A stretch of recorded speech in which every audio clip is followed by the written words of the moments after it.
Good morning and welcome to Member Focus Monday. I'm Christina Schaefer, Director of Social Media for HAR, and I'm happy this morning to be joined by Jeff Havsy from Moody's, and he's going to talk to us about all things commercial real estate and how it impacts residential realtors as well. So we have a lot to talk about, but welcome to the program, Jeff.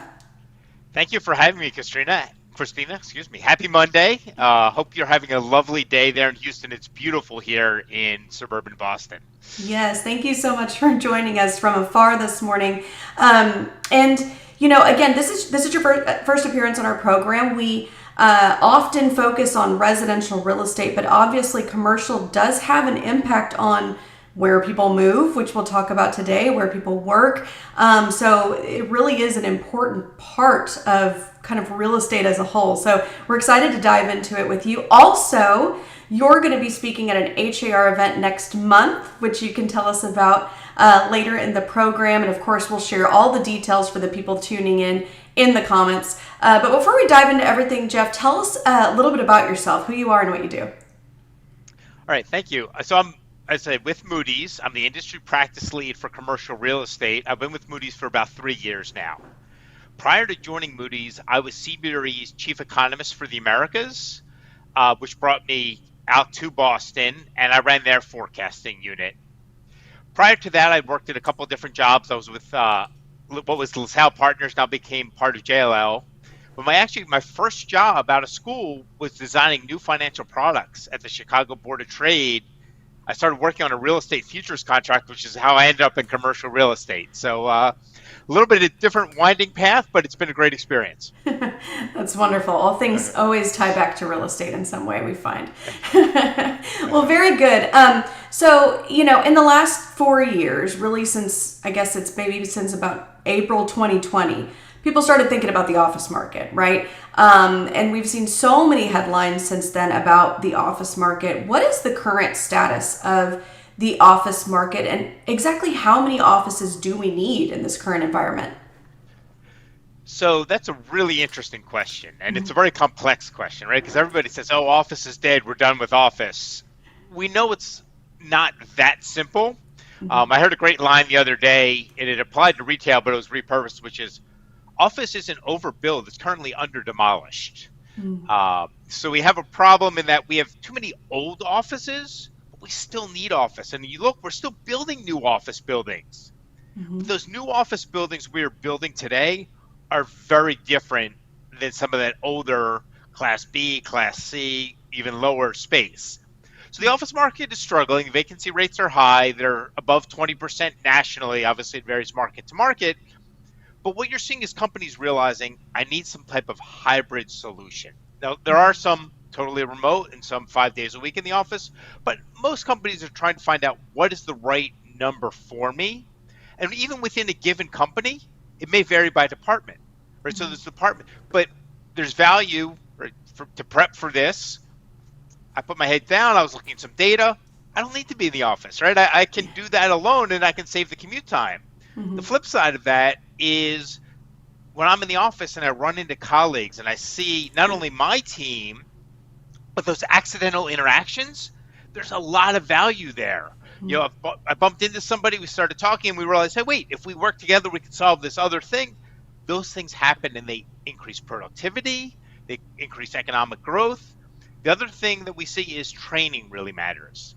And especially young people entering the workforce for the first time, maybe even their second job, you're not going to jump on a Zoom to call your boss and say, hey, can you help me? But you'll certainly lean over to the next cubicle or pop into his or her office and say, hey, wait, I'm working on this. So it's finding that right mix. Now then, how we work is also changing. I mean, anybody in favor of those giant open floor plans that we've had for the past 30 years? Probably not, right? So therefore, even if firms are downsizing the amount of space they need, they're actually going to be spending more to try to get it right. You need collaborative areas, but you also need independent workspace, and you need a mix in different sizes, and that actually costs money. So everybody thinks, oh, wait, companies are just going to save money by downsizing. Well, if they do it right, they actually may not. It might not be cheaper, but the flip side of it is they will enhance productivity, so therefore they will be making more money and benefiting from that. Yeah. They'll still have to spend the same amount, but the revenue should increase a lot on the top line. Oh, that's really Um, great insight. Thank you. Yeah. and then we think about it, right? If we're not going to the office every day, does Hmm. that mean we can live slightly different, right? If you were Right. commuting 5 days a week, that's going to impact where you may want to live. Hmm. Yeah. And Meaning, sorry, go yeah, I ahead. mean, no, yeah, I mean, really, that takes us into the next question I had for you because work from home or maybe hybrid 1, 2 days in the office has really become the norm for many businesses. That would take up those office spaces. So, how does that impact where people live? Because again, I remember headlines from late 2020, early 2021 that people are just moving far away from all the cities because they don't need to live there anymore. So, has that been the case? Well, again, that's more of a headline than the data. Mm-hmm. What we found though is people were moving further out. There were people that were going to, hey, I'm going to go live in the Rockies somewhere and ski all winter. Those are fewer and far between. Well, what we did see is people move out of the city centers, maybe more to the exurbs, and say, I can get more space for lower cost. Now that they have to commute, it's a little bit different, right? So maybe I don't go as far out as I was once thinking, but I can still change where I was. I don't need to be as close to the office if I'm not commuting 5 days a week. Mm-hmm. It depends, hey, how many days am I commuting? What type of commute am I willing to put up with? Am I willing to take public transit from further out? It may not be as convenient, it may take me a little longer, but if I don't have to drive, I'll do that. So therefore, even though I'm at the end of the train line, because I'm only doing it 1 or 2 days a week, I'm willing to put up with it rather than driving that extra distance. So Mm-hmm. I think people are still figuring it out, especially as companies are changing that requirement and how often people need to be in the office. But that change is also impacting where people live. Obviously, that impacts both renters, homeowners, it impacts apartments, it impacts home rentals. Mm-hmm. So these are all intertwined, and we're still seeing it. There's no answer yet because it's constantly changing as people still try to figure out what is the need to be in the office, where Mm-hmm. do I need to be, and then they can figure out how does that impact where I want to live, how much am I willing to do, right? Because maybe you're in a great school district, you have kids. Are you willing to, a parent may be willing, you know what? I'm going to stay this far out. I'll just find a way to make it work because I Mm-hmm. don't want to uproot my kids. Right. Or I'm nearing retirement. I may make some changes that way. So we see still a lot of moving pieces on the chessboard. Yeah, absolutely. And then also as businesses change their policies, we've also seen those headlines with we're bringing everybody back into the office. So really, it's all just kind of a waiting game. It sounds like to see what the actual end result will be, or if there will be just a solid answer on that. So very good. Thank you so much for that insight, Jeff. They also there's a saying that retail follows rooftops, meaning if they're building homes there, retail is sure to follow. So, what is the current status of the retail commercial market? So the retail commercial market is the place to be right now. Over the past decade, it had been suffering, right? Retail for a long time was the poor stepchild. It was really kind of the lowest performer. And now it's the belle of the ball. B malls are a little bit of an exception, but other than that, whether you have a neighborhood center, a community-based center, both of them often grocery anchored, a power center, a fortress mall, any other type of experiential retail, they're doing great. And what we're finding for the first time in 2022 in almost 15 years, we saw more store openings than store closings. 2023 was that way also. And these new concepts are going into different types of places. So I have a daughter, she's 11. I don't know if you've ever been or any of our audience has been. We went to Monster Golf. It's an indoor glow-in-the-dark mini golf. It was a blast, by the way. But it was in this ugly shopping center, something that you would have thought nobody would ever want to be there.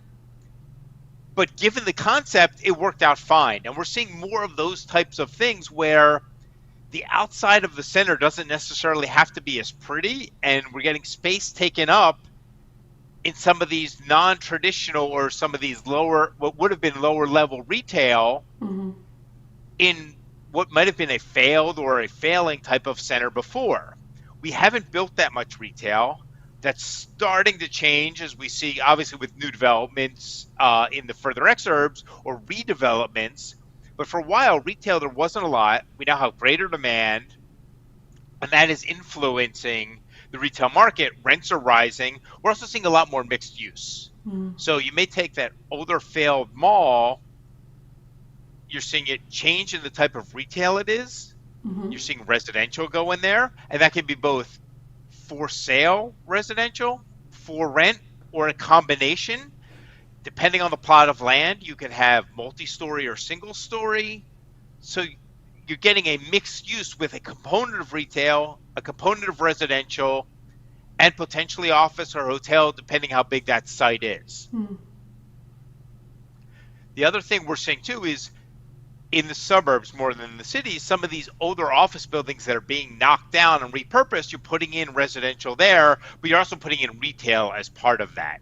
So you're really seeing a change to the retail market, but retail has been doing great, and that is tied into the housing market. Okay, so yeah, that was my next question there. Why is that the best performing class at this time? Is it because of the creative solutions, or is there another factor? I think it's a combination, right? We had built a lot over the last decade. We've seen new concepts come in from the retailers themselves, both goods but also services, right? The experiential retail, the restaurants, the bars, etc. I mean, 10 years ago, did you know any place that had axe throwing? Right. So these are neat ideas, and I don't know if you've ever done it. It was definitely an experience. So we're seeing these new concepts. We're seeing the lack of new supply, and then we're seeing, demand that because it's in a different location, as you mentioned earlier, right? Things that may have been in the city center, people are moving further out, so we need some of that new supply in some new locations. So that is driving demand too. So it's a combination of all those pieces together that have really enhanced the retail market. Makes sense. Thank you. So, and I've seen so many examples in my area. A Home Depot that they moved it out and moved it into a new shopping center, pretty new shopping center. Basically, would in the past kind of demolish that old shopping center, but they turned it into a trampoline park and it's thriving. So exactly, you're spot on. Yeah. Don't take my job, right? You're not going to be on top. No. Well, yeah. So let's talk a little bit about apartments, because we've seen a lot of activity in the single family rental market, especially here in Houston. It's kind of become a solution to high prices and high mortgage interest rates is looking into the rental market. What's the current status of apartments? So we're seeing record supply in terms of apartments, and that is easing some of the rent burden. Not a lot, right? Rents have gone up a lot, depending on where you're looking, 30-40% over the last several years. So a 2 to 3 or even 5% decline is not offsetting that. But this new supply is making it a little bit easier. Now, one thing we do have to worry about with Houston, and again, it's a perception for Houston, not necessarily reality. You hear about the hurricanes and people say, oh, wait, what's going to happen? What's going on in Houston, right? I get it. It's only a very small area that has been impacted by some of that water damage. But that is some of the national worry that you see about Houston that could be a potential headwind. But overall, Houston's apartment market, again, a little bit soft, but that supply pipeline is slowing down. There aren't as many new starts. So going into 2025 and 2026, we should see more rent growth again, which will put pressure on renters. So we have to figure out how are they going to be able to afford it. But if you're a landlord, you should be in pretty good shape, depending on what your financing is, how you did things. And to your point, right, there is substitution between build to rent or single family rental and apartment going back and forth. There is still a lack of housing overall, though, in the Houston market relative to the number of people coming in. Okay. So how long do you anticipate the apartment growth remaining negative? So I think by the end of this year, we should start to see a turn. And then again, in 2025, it should pick up a bit as that new supply is hit. There isn't a lot of new supply behind that, and we start to see a little bit of an acceleration in rents. Okay, very good. If you have questions for Jeff, type those into the comments and we'll get to as many as we can. So far, I've just seen a lot of people saying good morning, howdy. Great way to start a Monday morning. I did see one comment that came in from Hina on YouTube that said, but I also see a lot of strip malls sitting vacant around Houston. So a lot of places still that we need to find those creative solutions like you're talking about. Absolutely, and Houston was certainly one of the places where we saw tremendous overbuilding. So it's not going to go away overnight, right? And I did not mean to imply that. So thank you for helping me clarify that. But we are seeing the number of centers that are vacant or partially full shrink, or we're seeing they're vacant and now they're partially full. So it is definitely moving in the right direction. But yes, not all the problems have been solved. I did not mean to imply that. There's Yeah, very good. So let's talk about other challenges. What challenges is the commercial real estate market facing right now? Yeah, so one of the biggest things we talked about office, right? You have some of this older office. What do you do with it? Yes, you can knock it down. The question, right? That's not always great for the environment. What is the cost? In a suburban location, it's a little bit cheaper to knock it down, but if you're in more of an infill location, you can't just bulldoze it or blow it up. You have to be careful how you take it down. Mm-hmm. That adds to the cost. And then what are you going to replace it with? What are you going to build? And obviously that depends where the location is, but the life science market was something that Houston had been growing, right? But that's slowing as there isn't as much capital. So, apartments or something, hotels, though, again, hotels were getting a little overbuilt. We're seeing a pullback due to the higher cost.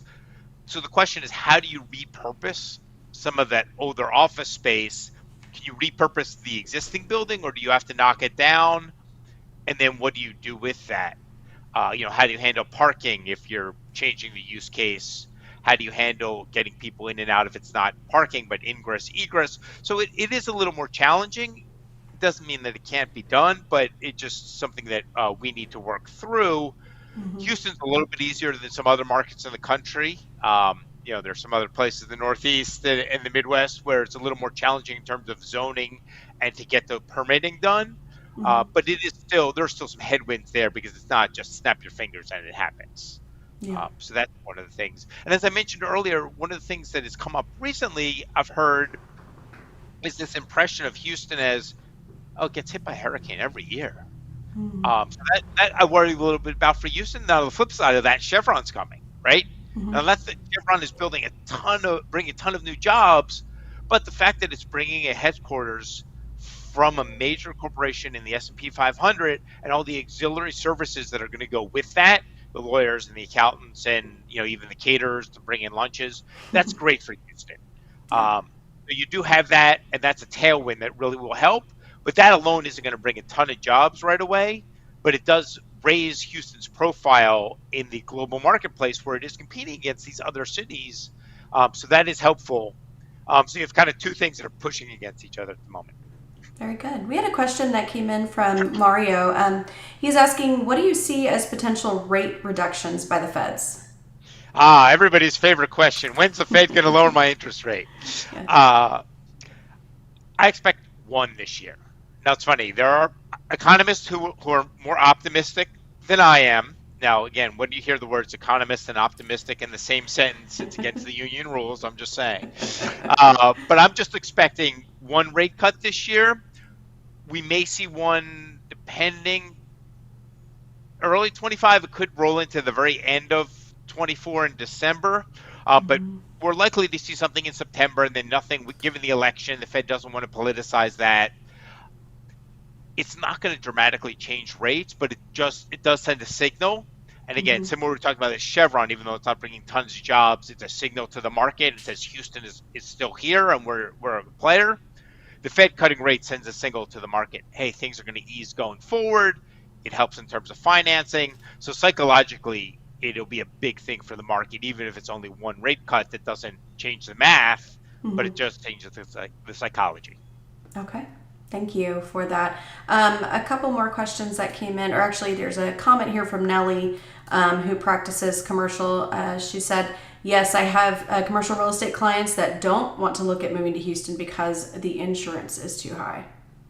Yeah, so insurance is a big issue not only in Houston but around the country. We're seeing that whether you're in Florida, whether you're in California with the wildfires, even in the Northeast or the Midwest where you may have fewer natural disasters. But we're actually seeing more convex storms rather than named storms. That means you have a hail storm that comes through that causes damage, things like that. We're seeing more of those everywhere, so insurance costs are up. We actually just published a paper on this. Yeah, insurance is a problem, but all your costs are up right now. Your labor costs of running the buildings, especially on the apartment side. So again, feel free to go to Moody's website on the CRE side. We talk about this.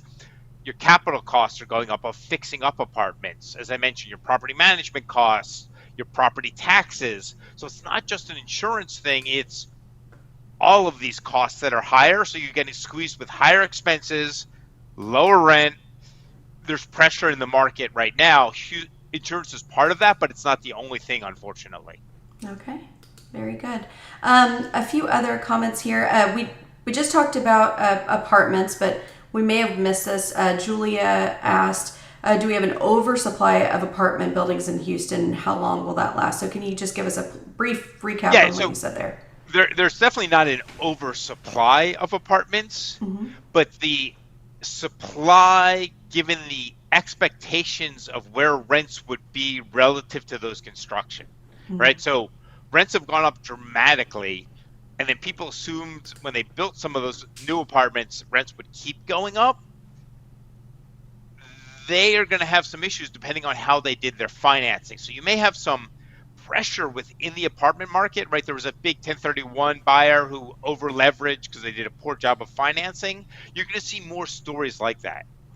That doesn't mean there's too many apartments. We actually have a shortage of housing in Houston, but you have some people that did incorrect assumptions either on their pro formas or on their financing if they bought existing units, and that's where you're going to see some distress. So those are kind of two different things that I want to make sure we separate. So there is not an oversupply, but there is a pricing pressure relative to pro formas of either new construction or when people bought units from a previous owner and assumed where rents would be, and they financed that accordingly. Okay, very good. A couple more comments I wanted to briefly share. Maria said, I've seen specialty Airbnbs being fashioned from older buildings. For example, a car mechanic shop. Absolutely. That competes, those type of things though compete more against the hotels, right? They're unique stays. So they're not in the apartment market as much. Not to say they can't become part of that or change, right? It's easy to do that. But we're seeing that more on the hospitality side than on the rental side. What was the building in Houston? And I'm sorry, I'm blanking on the name that just went into foreclosure in downtown. There was a very old building. I think it was built in the 20s.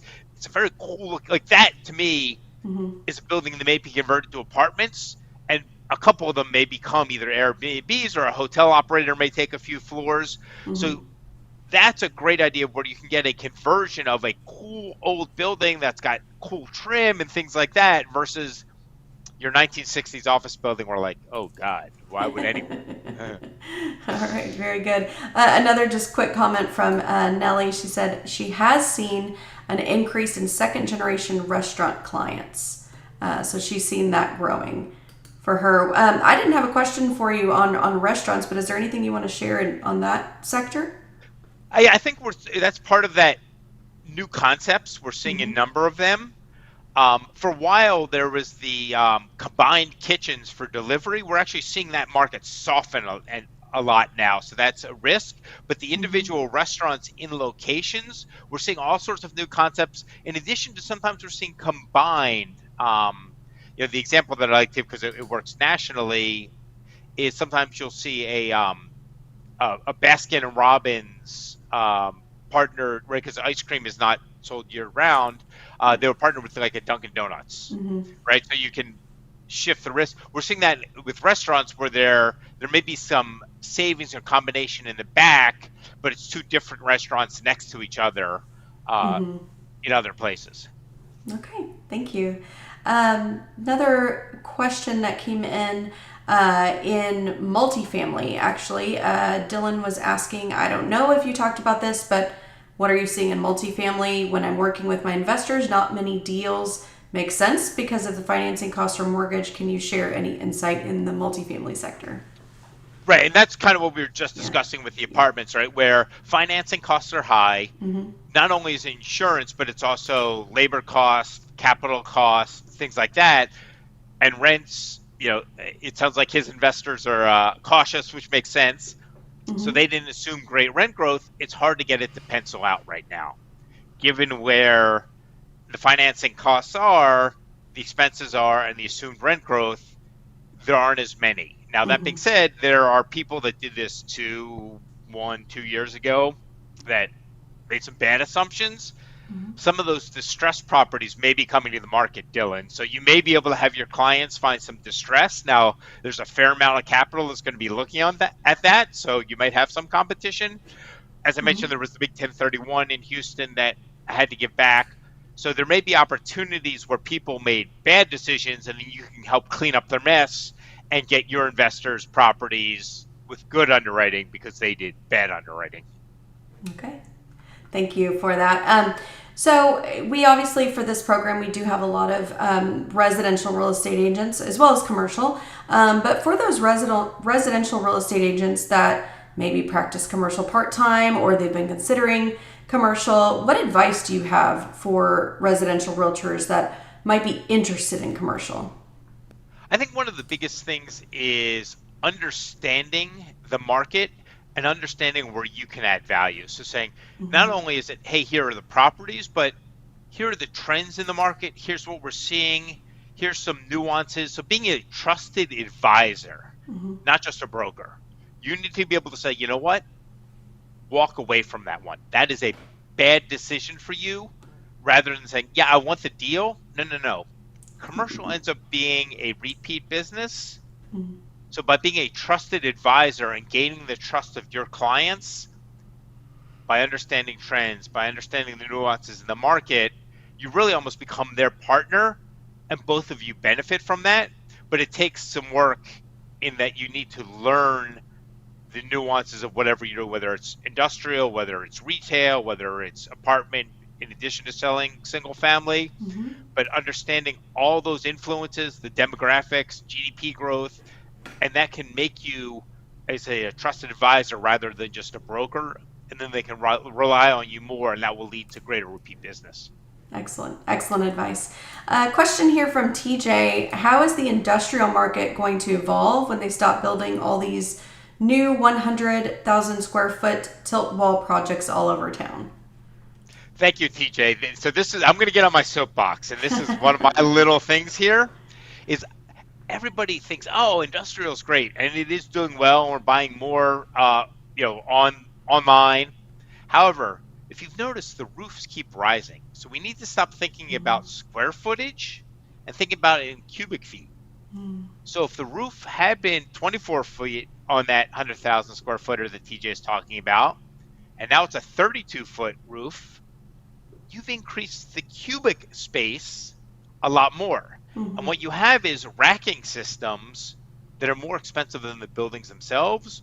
You need better power. They have a lot of robots, so you need super flat floors.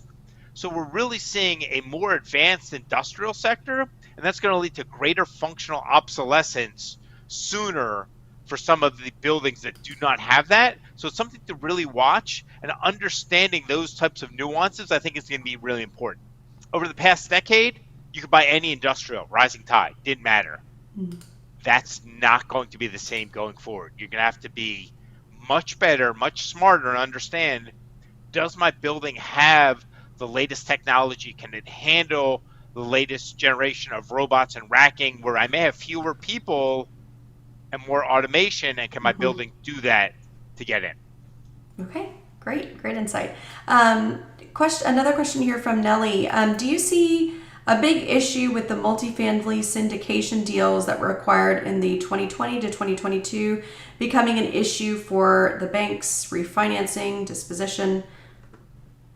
Absolutely. And that's what I Mm-hmm. was mentioning before, is there were some poor underwriting. And I guess might be one of the ways I would phrase that. I think there's going to be a problem. Now, that being said, there's a lot of distressed capital waiting on the sides for that distress to go forward. Um, I don't see it as big as a problem with the banks, right? Because a lot of that went into CMBS, it went elsewhere. So banks have some of that, but not as much as you might think. So the good news is I don't think it's going to cause distress in the banking system. Yes, there are going to be losses, but it's going to be widely dispersed among different types of financial institutions, banks being one of those, but not the only ones. Mm-hmm.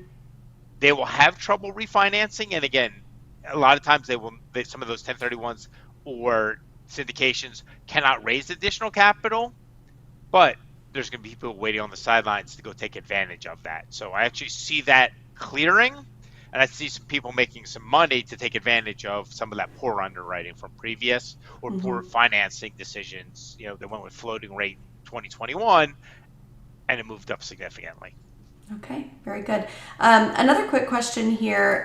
You were mentioning about those larger buildings and the cubic square feet and all of that. Nellie's asking, is that the same for storage facilities? Now, storage facilities have been relatively the same, right? You get 8x8, 10x10, climate controlled or not. Those haven't really changed. We may see bigger facilities where it might have been a 3-story and now it's a 4-story, so you have more units that you have to lease out.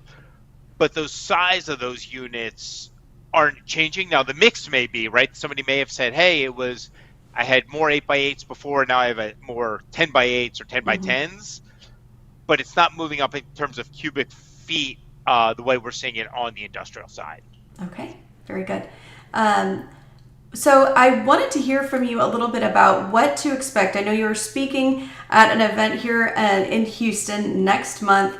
What can we expect to learn from you, from your presentation at the upcoming 2024 Economic Outlook that our commercial division, Comgate, is putting on? Absolutely. So I'm really looking forward to being there. I'm hoping, you're going to give me good weather, so I'm counting on you for that. I think we're going to dive into the data a little more, right? We're going to use some hard numbers. Today's discussion was more of a higher level. We'll bring in a lot more data, and we're actually going to compare Houston to the rest of the Texas Triangle.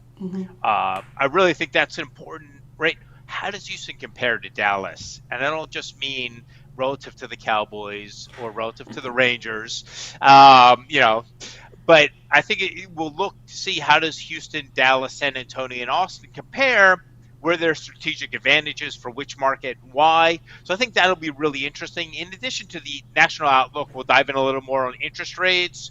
We're actually going to talk about GDP and productivity growth and how that might impact inflation. So I think we'll have more time to really dive deeper and be able to take additional questions as they see that data from the audience to really get it more nuanced, and hopefully that makes this audience a better trusted advisor to their clients. Absolutely. Well, Jeff, thank you. You've shared so much great information. In fact, we just had a comment from Lydia, said, thank you. Great information. It's exactly what I was thinking.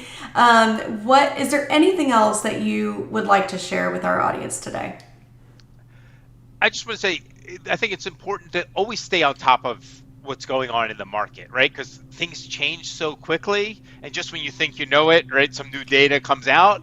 So constantly learning, constantly use the resources that you guys have, because you have a lot of great stuff on your website for your members. So one of the things is always be learning, and I think that is probably the most important thing. And thank you for having me. I had a great time.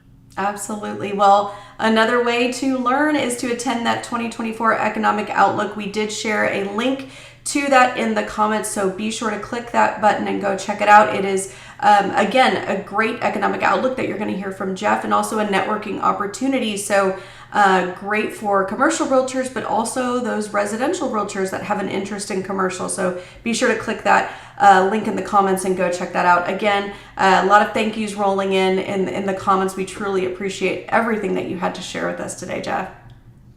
Thank you for having me. It was a great time.